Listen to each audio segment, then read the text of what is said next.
Hey family, it's Compasha Mama, and I know it's been a while. I'm back.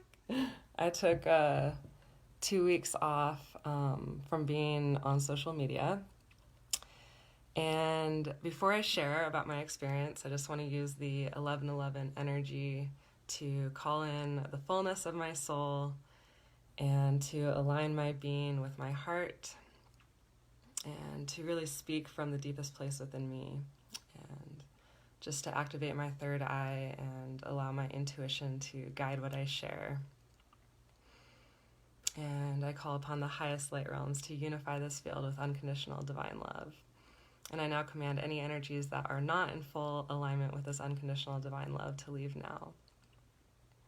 And I consecrate this space to the highest and best good of all, and to the liberation, the reconciliation, and the healing of all of creation. So, so it was my birthday 2 weeks ago. My birthday landed on a new moon, solar eclipse, solstice, portal. And I was really excited about that. I was like, oh my God, like it was in Cancer. I'm a Cancer, so it's like it was in 0 degrees of Cancer, which is just like extremely powerful on top of all of that. So there was a lot of energy coming through, and like I said, I was like really looking forward to it, and I was like, this is gonna be like best birthday ever, right? And so I had a plan to. I usually go on a vision quest, at least 1 or 2 vision quests every year.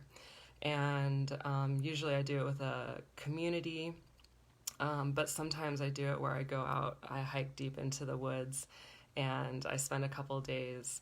And so my plan was to go to Desolation and hike up to this lake that I love. And the hike is kind of steep, kind of far. And the day of my birthday, I couldn't get out of bed. And I was like, how is this happening to me? Like, I've been, if you know me and my history, I was a professional skier. I was a long distance mountain runner. I was very athletic, and so to not be able to physically get out of bed was like pretty intense and hard to face on my freaking birthday. And I knew that because I had set the intention to do a vision quest, that no matter whether I could get out of bed or however it was unfolding, there was the messages from spirit were coming in, whether I was out, whether it was going as planned or not. And what I realized was that, my whole life I have been really unconsciously trying to prove myself worthy of love and trying to do these extravagant things. And I even took that extravagance into my spiritual practice and was like, I'm going to show how worthy I am of a vision from God by going way deep into the woods, fasting, and making this making this badass demonstration that, I'm worthy of a epic vision. And what the lesson was so clear that that if I'm going to go out there and I'm going to show people and help encourage and inspire people to love themselves unconditionally, then in the state that I was in, the ultimate invitation was, could I love myself on my birthday in bed, bawling and crying and feeling so helpless in my body. And the extra part of the initiation was that I was actually in a lot of physical pain. So what happened, some of you might know this, some of you might not, but about 4 years ago I got diagnosed with a hip condition, and it's called femoral acetabular hip impingement. And when I got that diagnosis, they recommend surgery, right? And so I have it in both my hips. And so I because I was becoming so my mobility was becoming so limited, and I was feeling so much pain, I just kind of lost hope in my body. And when I got the diagnosis, I kind of checked out. I kind of gave up. And this pain in my hips, I've actually just been pushing down for the last 4 years of my life. And all the activities, like the physical activities, have slowly just kind of fallen away. And especially recently with the pandemic, I was really, feeling my divine purpose and being service to others, and really wanting to share, to be of service with compassion, and help heal others, and focus on, how I can serve. And there was some beautiful divine offerings that were pouring through me, but I was physically, emotionally, energetically being drained from the pain in my hips, that I was just like thinking that I could just pray away or bypass and it would be fine. But the day of my birthday, it all kind of came to a head, and the pain in my hips was so intense that I just like, I couldn't even get out of bed. And so that's when I turned my phone off, and I was like, okay, I'm going to be offline for 2 weeks, and I'm going to learn how to love myself through this pain. And that night I drove myself to a river, and I basically spent the next couple days by this river learning how to meditate and be with my pain, and to listen to it, to honor it, to pray with it, just how to be with my body. And it was crazy. Like, I was so tired. Like, I could barely get up off the river to go to my car to get food, like I was just like, I was so exhausted, like brutally exhausted. And so, all this exhaustion was just like really shining a light on how unsustainable that effort of proving myself is, whether it's like on any level of my being. It's like that attitude, that belief system that I have to prove myself, and work hard, and be like, extraordinary on the external realms. That belief system had to die. And so I was going through this like massive death, of just, of shedding this old way of being. And then, so what I'm really excited to share about, as on top of all this, is one of the healings that came through, as I prayed for, support with what I was going through, was something called the emotion code. And the emotion code is based off the idea that if we go through trauma in our life, and our nervous system gets overwhelmed by a certain like heartbreak or emotional overwhelm, and we don't have the time, the space, or the compassion to integrate that, to process that emotion and allow that emotion to help integrate our experience, what can happen is that emotion can get trapped in our body. And then, the patriarchal system makes sure that we just keep going and don't feel our heart and just keep moving and don't have compassion for yourself. Because, it's like you got to just keep living your life, So that emotion gets trapped in us. And that emotion is like a distortion of energy within our body. And that distortion can start as like, oh, maybe I have a little less energy, and then maybe it manifests as physical pain, and eventually it manifests as disease. So this trapped emotion within your body, if it's not addressed, it can become a disease, and not only a disease, but it's like if we have an emotion trapped in our body and we're feeling it like on an unconscious level for like 10 years, not only are we losing, draining energy, but we start to identify, like, instead of like, oh, I feel, this hatred in my body, I'm experiencing what it's like as a human being to feel hatred. It's like, oh, I'm actually identifying that there's that like I am a person that is like of hate that I'm like, that is like part of who I am. And so we start to identify with these trapped emotions in our body, and our whole direction of our life starts becoming this trapped emotion that was actually really just a divine intelligence of our heart surging through our body to give us crystal clear guidance on, on how to navigate our life. But if we deny it, judge it, condemn it, push it down, it gets stuck. So the emotion code, I had a couple sessions, and I had the most massive emotional releases of my life. Like, crying for like an hour straight. Like, it was like once the dam broke, it was just like this flow of emotional energy, just pouring like out. And it was just like I didn't even have any control of it. It was just like totally surrendered to this emotion flowing. Well, what I found was that so I was so blown away by the my own experience with the emotion code that I was like, I need to learn how to do this. And so I am being trained currently to become an emotion code practitioner, where I'm going to help people through muscle testing pinpoint the what trapped emotions are in their body, and to release them, and to see how it transforms our lives.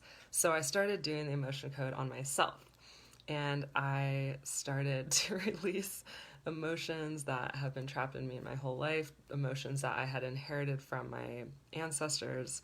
And I would do I would do a session, and then a day or two later I'd let myself process and just be like crying, exhausted, and then feel like a new person. And I just kept going into deeper and deeper layers of my own healing. And so that's what I was spending the last 2 weeks doing, instead of being online and like trying to help and save others and trying to fix that. It was like all about being present with my own most intense, radical emotions. And that took so much courage, and I felt so lonely because I was not used to looking to I was not used to looking to my own compassion for that deep of healing. I was used to having like external life, either like, other people, their healing distract me, or their gossip distract me, and or whatever is going on in the world. Like, it's so much easier to just like want to like turn to the outside world to engage, instead of really going really, really deep into our own shit and being like present with it, compassion with it, especially when it's like manifested as physical pain, which is like really intimidating to be with, especially when it manifests as like a degenerative disease. So once I spent a week clearing tons of emotions out of my hips, I had basically a straight up, okay, so I ended up getting, okay, so I'll back up a little bit. So on my birthday, I knew that regaining autonomy of my body was going to be a huge part of healing the trauma in my body, which a lot of the trauma was based on this belief that I didn't really have say on what happens to my body and who touches my body. So to honor, to like, if we really want to like honor our trauma, we have to just like acknowledge like, yeah, I've been traumatized, and like start treating it like with like some deep acknowledgement. Otherwise we can't take the powerful steps to acknowledge like how much pain we might actually be in. So the first step for me in healing that was deciding I'm actually like gonna regain autonomy by practicing like not allowing people to touch me. And during that, as I integrated that boundary, and what it was like to have a boundary like that, I decided like, man, I really want to know that I'm touching and people are touching me with like a conscious intention of gratitude, like that it's actually like special experience to be able to share a healing touch with someone that's like an alignment, a sacred alignment. So after a week and a half of not giving or receiving touch, I decided to receive a massage. And this massage, like, it was really powerful. We basically, it was like a therapy session with a massage session, and we healed like a whole timeline of, I feel like a lot of abandonment, and just a lot of loss and grief and despair in my hips. So the next day I had like a total meltdown, and just like, once again, just like letting go of all, like, grieving that whole timeline that I lived of so much trauma and pain. And then that night I came across a what I started researching more about my hip condition, and I came across a website that they specialize, physical therapists and personal trainers that specialize in this particular hip condition, and they are sharing how, like, they basically teach you how to become your own physical therapist by like really tuning into your body, doing all these like self tests, and doing like every 2 weeks retuning in with the tests, and like self evaluating, and really working with the body to liberate hips the hips. And I read like 7 pages of testimonials of people who actually had this. A lot of them had the surgery and it didn't work, like they were still in pain, and really what it was about was addressing all the muscles around the hips and create. So if there's like a super over this hip condition is mainly from athletes, and what I realized, or what they're realizing, is that if those athletes are training in a way that's creating an imbalance in the building of their muscular structures, then, like, you know, the quad can become really strong and really tight, the hamstring can become really tight, and then like maybe like the glute is totally bypassed and doesn't get any strength, but it does get really tight. So it's like, imagine all these muscles, like, if you saw my quads when I was a professional skier, and like I was to train, I would just run up mountains. I would run 20 miles a day sometimes without stretching before or after, okay? Like, no stretching. And like, seriously, it looked like there was like a freaking forearm like on top of my quad, like it was just bulging out. So basically what this program teaches is that that imbalance is what is causing a lot of the actual pain in the body. And so really, really dedicated, consistent physical therapy can liberate this condition, and it can take longer depending on how deep you're in it. And so I'm just like, I'm in this really deep. I'm in a lot of pain. But what's amazing is that I am learning how to stretch, and so it's like, it's all about tissue work, massage work. So I'm rolling my quads out for like freaking 20 minutes each, and just like, it hurts so bad, and like there's like pressure points like every inch of my quad and every inch of my hip, and there's pressure points all like that, or trigger points. So what's so fascinating about me, so I started this program 5 days ago, and what's so fascinating to me about it is that I'm having to learn how to, like, prepare myself to be with that pain, and to not just be with it, but like follow its energy to, like, the point where it's like hurts the most, the trigger point in that muscle, and then just like stay there and be with it. And it's just like totally blowing my mind, because it's like the ultimate embodied compassion work, and there is no way around this, I know it. And for so long I've had this prayer to integrate my divine masculine energy, and to stop going outside of myself to think that some man is going to save me, or some lover is going to like liberate me. And so I've been in this complex, this like damsel in distress complex around my hips, like praying for some miracle, trying to pray away my hip, the bones, like the, you know. But this path that I'm finally on is like teaching me how to create, like how to show up for myself with like devotion and strength and consistency and persistency, well, persistency, persistent, consistent, put them together. um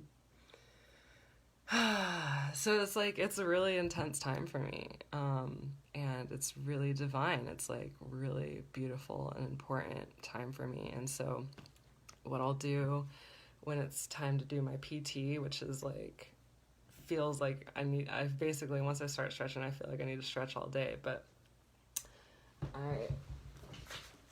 my intention on my birthday, on that new moon, was devotion.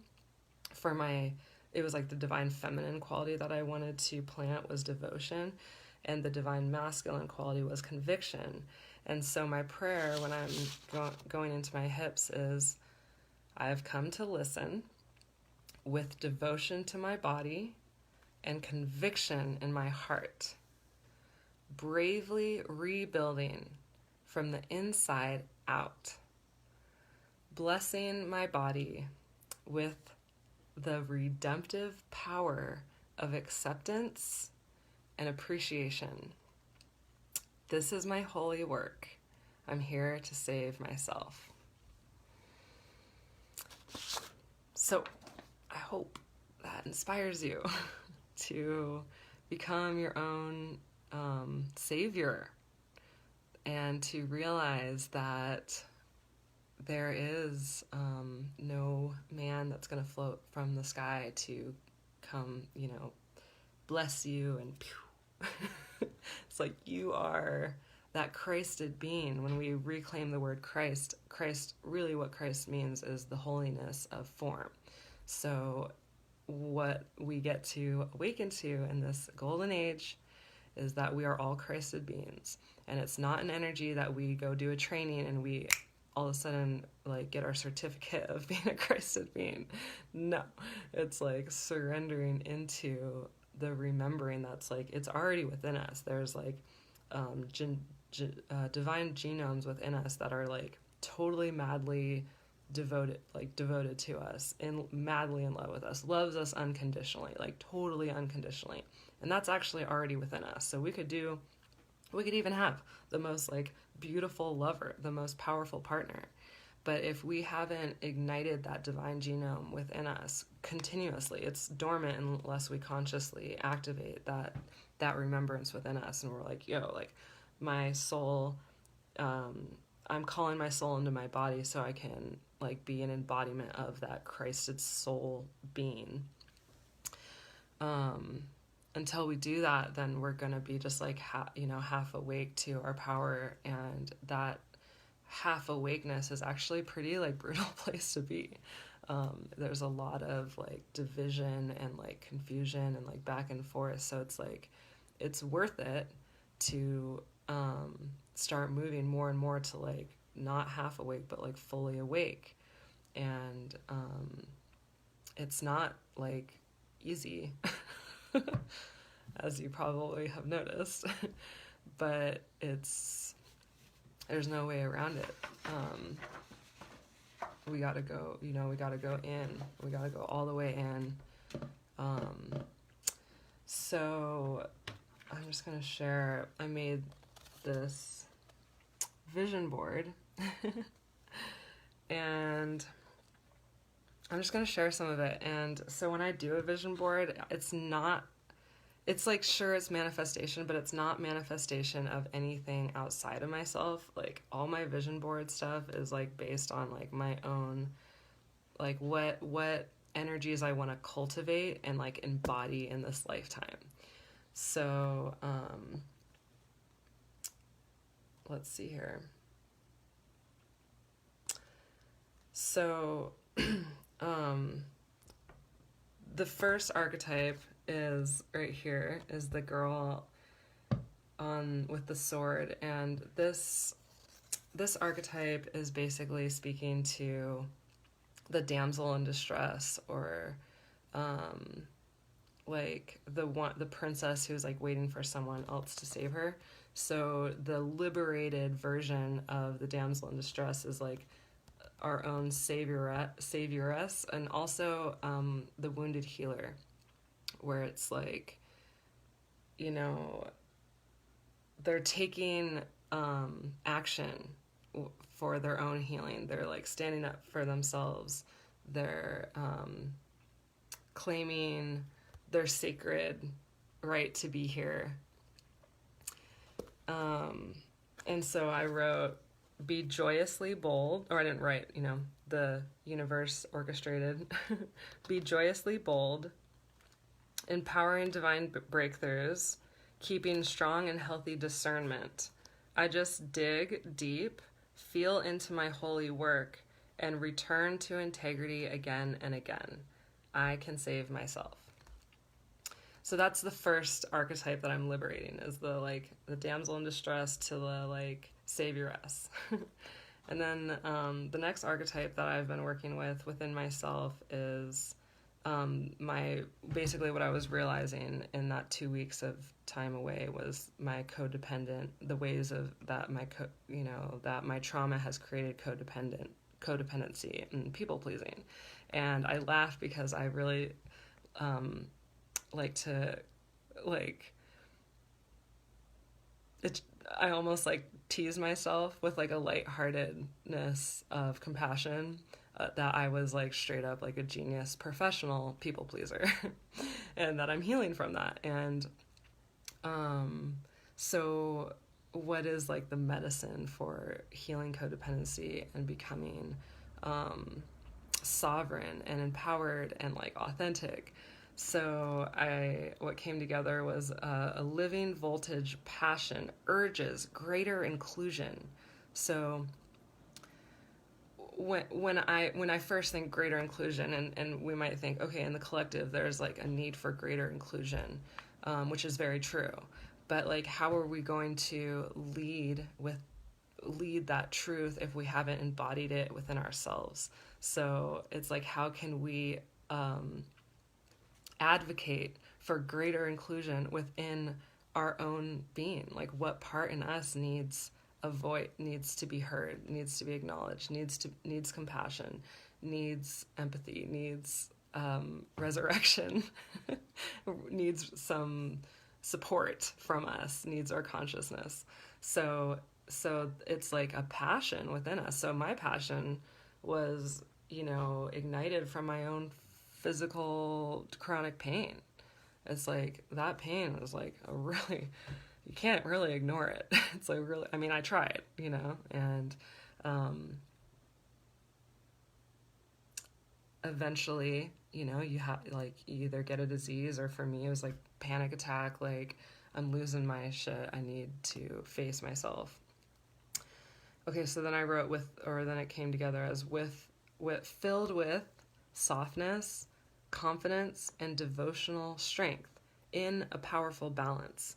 So I love this because it starts with a softness. So when we soften, we relax our nervous system, then divine guidance and our soul power can come through. But if we're too tense and we can't receive, and we're too tight and hard around our heart, there is no receptivity in that.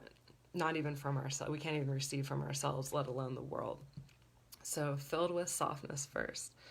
And then a confidence and devotional strength, which devotional strength, that is so divine, feminine, and masculine, united together. It's the devotion, the surrendered love of the world, and with the strength of that all put together in a powerful balance.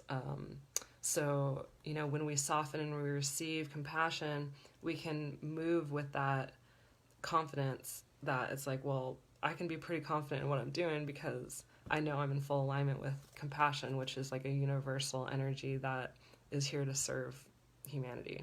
So it's that that clarity gives us some freaking legit confidence to move in the world. And all of that in a powerful balance. Look at this, is what it looks like. Super cool. Okay, and so then on the divine masculine side, it says responsibility to redistribute justice. And so once again, it's like, okay, well, when you first hear that, it's like, okay, yeah, redistribute justice in the collective. And it's like, yeah, that definitely needs to happen. But once again, if we want to be leaders of what that looks like, we have to know how to do it within our own consciousness, with our own bodies. So like, once again, what parts within you are repressed AF that need some justice? That need like you to see them and bring them forward and be like, oh, like maybe you actually have like a lot to say, and maybe you have some divine wisdom, and maybe you have some deep knowing that like I need to hear.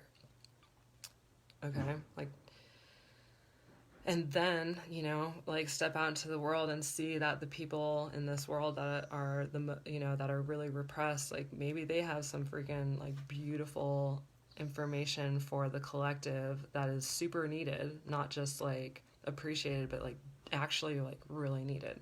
And it's just beautiful. Okay, so then in the middle of this part, it says crucial authenticity. So like as a people pleaser, it's like pretty important. It's crucial that we learn how to be totally authentic with ourselves first, and then from that we can like communicate to others in like a really authentic way. And then integrate advancement. So the last 2 weeks, it's like I have been stepping away from the external world so that I can advance my own compassion, so that I can actually be like a authentic, embodied, humbled, integrated leader of compassion. So I'm taking that time to integrate that advancement that happened. Okay, so there was like the new moon eclipse, and then there was the full moon eclipse. So the last 2 weeks we've been in just like straight up, well, the last actually, we have had 3 eclipses in the summer, but in general, you know, this portal has been really, really powerful with these eclipses. So it's like I invite you to take the time to integrate whatever the heck happened for you. And then on the divine feminine side, it has, I love this. I don't know if you can see it, but it says most loving, reliable camaraderie.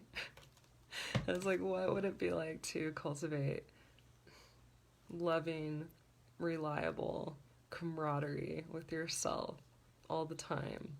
Like how sweet and important and like different that might be than how we've treated ourselves, how to love ourselves more than anyone else ever could, in this, you know, heartbroken world. And then it says at the base, solid, valuable, and whole. So that's like really coming into just like a fierce self-respect and embodied place of like valuing ourselves, and you know, being whole in our unconditional love for ourselves.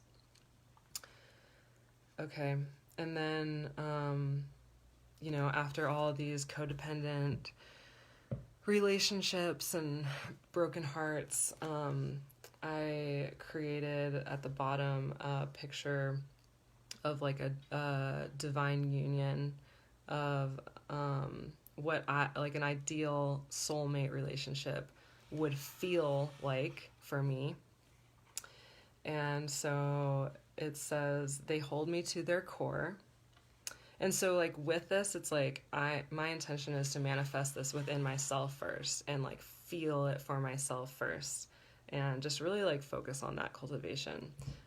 So it says allow space for softening beneath the eyes, relish in the rich gentleness. So when I'm like massaging my hips out and I'm like doing my PT, I'm like, what would it be like, even though it's like super painful and intense, like to relish in the rich gentleness of being present with the pain. Like that's the holy work of transmuting.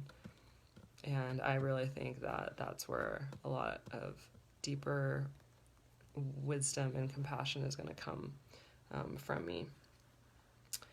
Worship with trust. So, I mean, that feels really powerful for me because I feel like sometimes we might relate worship to like worshiping a God outside of ourselves. And what would it be like to worship the godliness within us and do it with trust? Like, where it's like, okay, there's this, like, you know, we might have worshiped this God outside of ourselves, but like, you know, we got, our church told, you know, we sinned and our church told us that we suck or whatever, that, and so it almost could have felt like, well, am I getting abandoned by God? Am I not good enough for God now? Like, according to my church, I'm like, how am I supposed to trust anything if I can't trust God? It's like, that's pretty crappy. So what would it be like to worship the divinity within us with like total trust that we are divine already, that we don't have to do something to become divine? Like, we are divine creatures of God within us. Like, that is our essence. That is like who we actually are. And then sensual reverence, which I just love. Sensual reverence, like really bringing back that intimacy, self-intimacy and softness and sweetness, and just like this organic, passionate praise and respect of ourselves, like sensual reverence, like of who we really, truly, truly are, with deep empathy. So I just like love those two together, sensual reverence with deep empathy. Like, oh, what would that feel like? And like, what would that feel like in a partnership? That would be really, really beautiful too. And then to bask in the admiration. And so on this this full moon, just whatever, 2 days ago, I went to the river, and the exact height of the full moon was at 9:44, and so I was like on this rock, and I took my journal and I ripped it. Like, I do this with my journals. Every time I finish a journal, I record my favorite parts of the journal, and then I take the journal, I tear all the pages out, and I do a fire. So I burn my journal right at 9:44 p.m. at the river. And then I wrote a letter to myself, and I really feel like that letter there was a lot of sensual reverence, like calling myself like, it's just sweet names, and reminding myself like, you don't have to, like, being like, I know who you are. Like, you don't have to prove to me who you are. Like, let me just love you right now as you are, without moving around to like do something that seems a little bit more worthy of love than the other thing. Like, just let me love you. To myself. And then at the bottom it says, together we rise, inspire, and thrive. So really, like, I'm just saying that prayer for me is for all of us, within us and within ourselves and within the collective and within our partnerships and our friendships, is that we rise together, and that we're inspired by ourselves, but we're also surrounding ourselves by people that we're inspired by. And that just watch how much more our heart and our life, our creativity, our passions, our bodies, our everything, how it thrives. So that's my vision. And I wanted on my birthday to do a live feed, and I was just like not feeling it. I was a mess. So it feels good to just have it all come full circle, and to really allow myself to have those 2 weeks of just like, such deep surrender and such deep compassion and such a deep integration of my own really deep healing and my own, really honoring my story and where I've come from, and just allowing it to come full circle. So, thanks for listening. Thanks for joining me. Thanks for learning more about compassion with me. And thanks for making it through that eclipse season. And I really just invite you to be really kind, really, really kind with yourself, and be curious about what all those energies were really pointing you towards within yourself, and giving yourself that time to integrate those lessons and those blessings. And just keep showing up in the way that's best for you, and not what other people are. It's like, keep empowering yourself to turn inward to your own guidance system, because you know what's best for you. So I love you so much, family, and I'm looking forward to connecting more and practicing my boundaries with social media now that I just took 2 weeks off. Really learning what feeds me and what drains me, and being really powerful in my boundaries around that. So I hope you're feeling ignited and inspired and more compassionate after just exploring life with me. So I love you so much, family. Have a gorgeous day.